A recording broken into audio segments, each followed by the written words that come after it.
In today's video, I'm going to teach you how to perform a basic quantity takeoff using CostMiner. If you've been looking to streamline your construction estimating and takeoff processes, you're in the right place. Let's dive in and explore how to get started with this useful tool.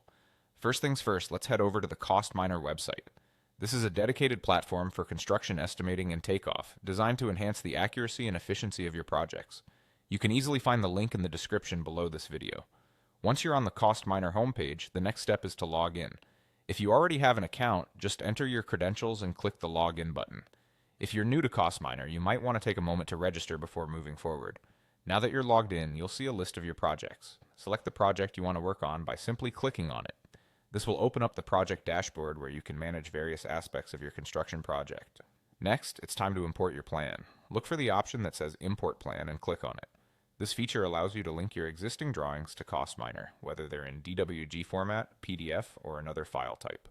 Importing your plans will help you lay the foundation for accurate takeoffs. After your plans are imported, click on the Add button to incorporate them into your current project.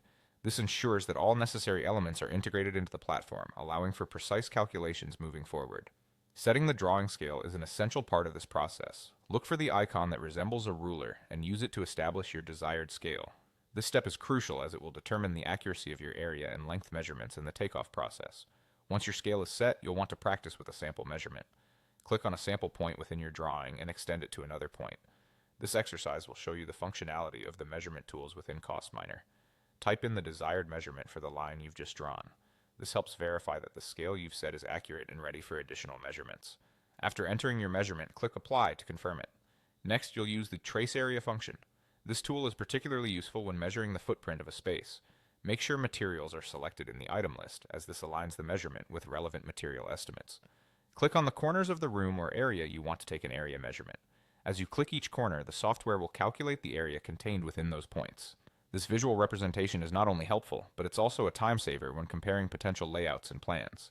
Finally, ensure that your new measurements display accurately in the item estimates section. This confirmation step is vital as it ensures all your calculations are ready to be used for further planning or client review. And that's it. You've successfully completed a basic quantity takeoff in CostMiner. By following these steps, you're well on your way to more precise and efficient project planning. Thank you for joining me today, and don't forget to check out our other tutorials for more insights on optimizing your construction projects.